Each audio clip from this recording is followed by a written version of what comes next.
Nous sommes là à la fin de la troisième cérémonie de remise des prix de la Fondation CEL, qui lutte contre la traite des êtres humains aux fins d'exploitation sexuelle.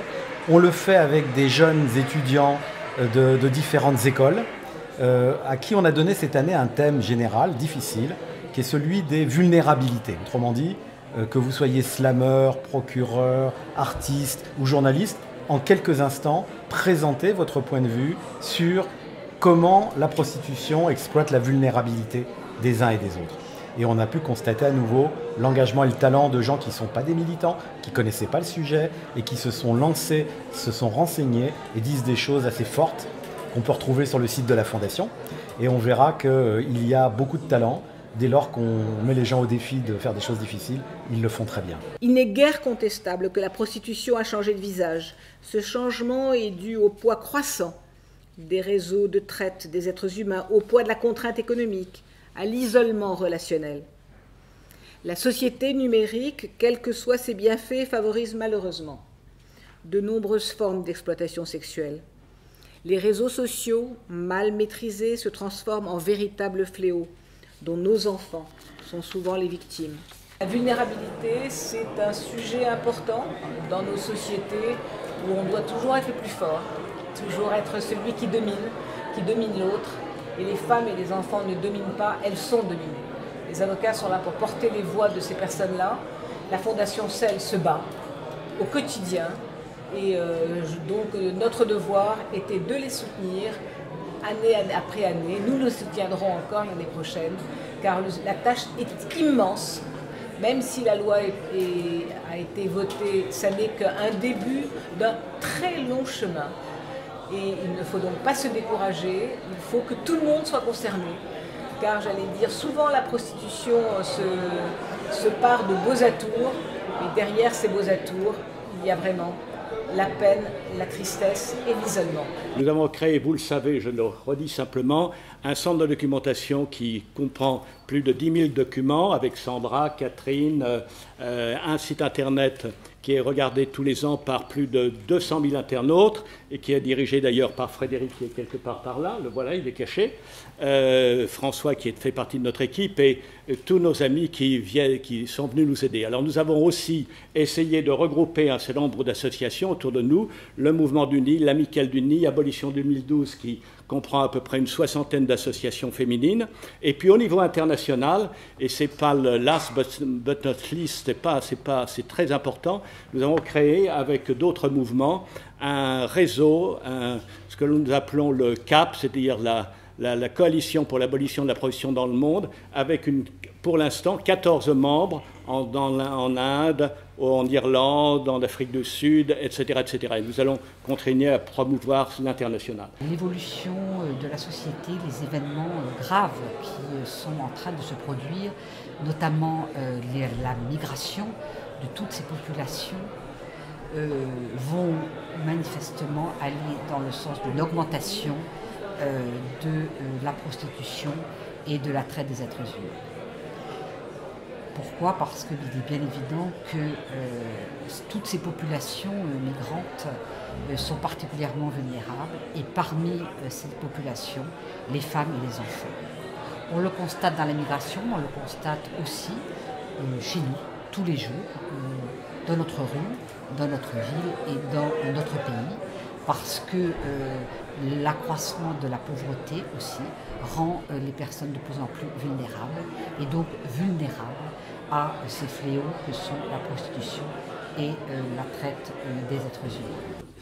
J'ai été très content et très agréablement surpris de présider ce jury cette année parce qu'il y a eu un nombre impressionnant de candidatures. Il y a eu beaucoup de plaidoiries, beaucoup de réquisitoires, beaucoup de slams. Ça, c'est aussi très réconfortant de voir que la jeunesse s'empare d'un problème et s'en empare avec empathie surtout, d'un problème qui concerne toute la société. On dit beaucoup de choses sur la jeunesse et on en dit de plus en plus ces derniers temps. Voilà, de constater que des jeunes s'emparent de ces sujets, c'est rassurant. Il suffit d'ouvrir un journal, et je le fais tous les jours, vu que c'est mon métier, pour s'apercevoir que quand on parle de la prostitution, il ne faut pas avoir peur des clichés. Il ne faut pas avoir peur des clichés, il ne faut pas avoir peur des fantasmes. Voilà. Donc ces prix travaillent aussi ont une fonction pédagogique qui est, à mon sens, fondamentale, parce que même si 2016 est une année charnière, parce qu'il y a une loi qui est loin d'être anecdotique qui a été votée, mais après, d'abord, il faut qu'elle soit appliquée, d'une part, et puis surtout, ça s'accompagne d'un travail de fond sur la société. Une loi a une fonction pédagogique, est liée à la vulnérabilité. On est vulnérable avant de rentrer dans la prostitution, pour des tas de raisons. On est vulnérable physiquement, on est vulnérable économiquement, on est vulnérable socialement, et on le devient encore plus quand on y entre, parce que la prostitution est fondée sur l'arbitraire, et on n'est pas plus vulnérable que quand on est soumis à l'arbitraire, parce qu'il n'y a jamais de pourquoi. Je suis en récidive, puisque j'ai déjà prêté mon concours à la première session de ce beau prix qui est organisé par la Fondation CEL, et je suis véritablement ravie d'être encore parmi vous aujourd'hui, et puis de gagner, bien sûr, puisqu'on ne fait ça que pour cela, c'est bien connu. Je suis d'autant plus émue qu'on est dans cette belle bibliothèque, et c'est là que j'ai passé le concours de la conférence, sur ce pupitre. Nombre de mes confrères se sont appuyés de la même manière que moi, et c'est toujours très émouvant d'être dans cette belle bibliothèque, et surtout dans un cadre comme celui-ci. Je suis vraiment, encore une fois, ravie. Je me répète, je n'avais pas préparé quoi que ce soit, et encore une fois, merci beaucoup, merci à tous. Donc les textes qui vous ont été proposés sont le fruit du travail en fait de Diata, qui n'est pas là malheureusement aujourd'hui, et surtout de nos élèves de la classe de seconde bac en spécialité restaurant, service en salle. Donc ces textes ont fait l'objet d'une sélection par Diata, évidemment, et par un petit comité composé de M. Siofi, leur professeur de lettres histoire géo, de moi-même et de M. Vigneault. Le prix vient, comme je pense pour eux, comme une récompense en fait de leur engagement, et surtout la reconnaissance de leur travail, et celui de la classe aussi, parce que tous les élèves de la classe ont participé à l'écriture des slams. Donc, et surtout, moi, je trouve du talent de nos élèves. Voilà. Et en tous les cas, on vous remercie vivement de nous avoir donné l'occasion d'être ici aujourd'hui. Je tenais également à remercier la Fondation CEL de nous avoir donné l'occasion de transmettre à nos jeunes apprenants les valeurs d'engagement, d'altruisme qu'ils sauront, à son exemple, développer en tant que futurs citoyens. Pour ce partenariat, en fait, qui nous a séduit assez vite, parce qu'il s'agissait de proposer aux étudiants de traiter d'un sujet complexe, qui est sensible, tabou, et j'oserais même peut-être employer ce terme à la mode, clivant. Nous, on n'est pas des spécialistes de la question, bien sûr, mais sur ce sujet comme sur d'autres sujets, on peut constater parfois que les médias restent parfois à la surface des choses, ou bien mettent en valeur des éléments un peu sensationnels, plutôt que de privilégier des mises en perspective ou des approfondissements sur certains sujets. C'est pourtant dans cette voie que l'on souhaite pousser les étudiants. Donc contourner les clichés, travailler les dossiers, y compris quand c'est fastidieux parce que ça suppose d'étudier des données, des rapports, y compris quand c'est dérangeant, sensible, idéologique. Le but, c'est de s'approcher du plus juste, ce qui va réellement informer le public. Merci beaucoup, c'est vraiment un beau prix pour commencer une carrière dans le journalisme. Je peux vous assurer qu'on va continuer à réfléchir à ces sujets et de façon la plus juste possible. Je sais que le reportage qu'on a fourni était certes un peu long, c'est toujours les problèmes de longueur en journalisme, on nous reproche toujours de faire un peu trop long.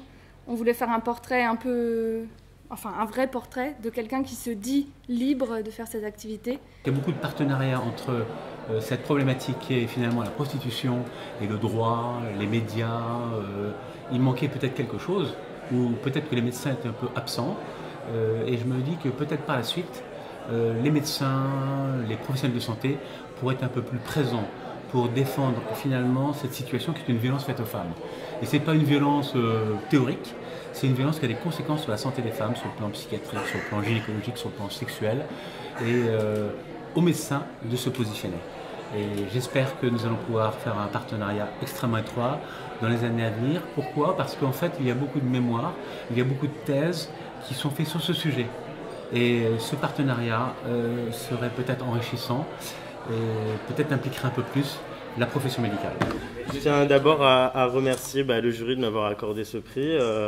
C'est vrai que j'ai fait le choix d'un visuel assez choc et en même temps il y avait un but de montrer que j'aurais pu en parler avec subtilité, mais je ne pense pas que ce soit toujours un sujet qui soit toujours très subtil, justement. Je voulais vous remercier aussi bien notre école que la Fondation CEL pour son action, pour la possibilité du partenariat et le fait que ça nous ait permis aussi de réfléchir sur un sujet qui n'est pas facile.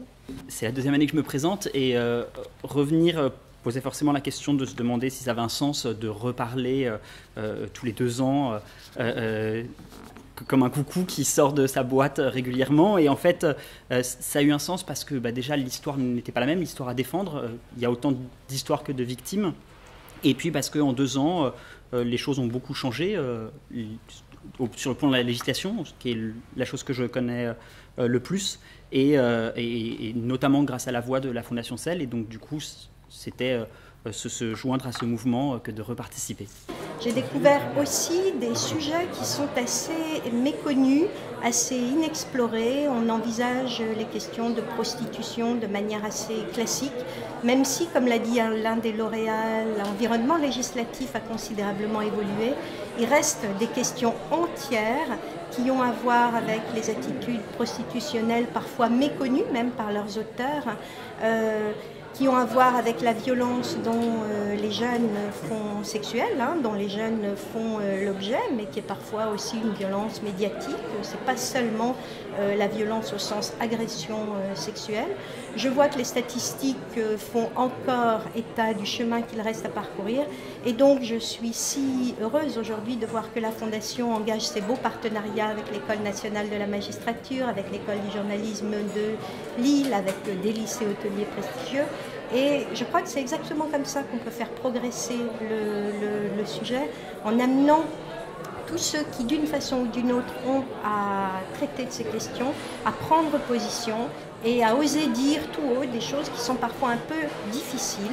Non, ça n'est pas normal d'accepter ce qui, de près ou de loin, ressemble à une violence, même verbale, sexuelle. Voilà.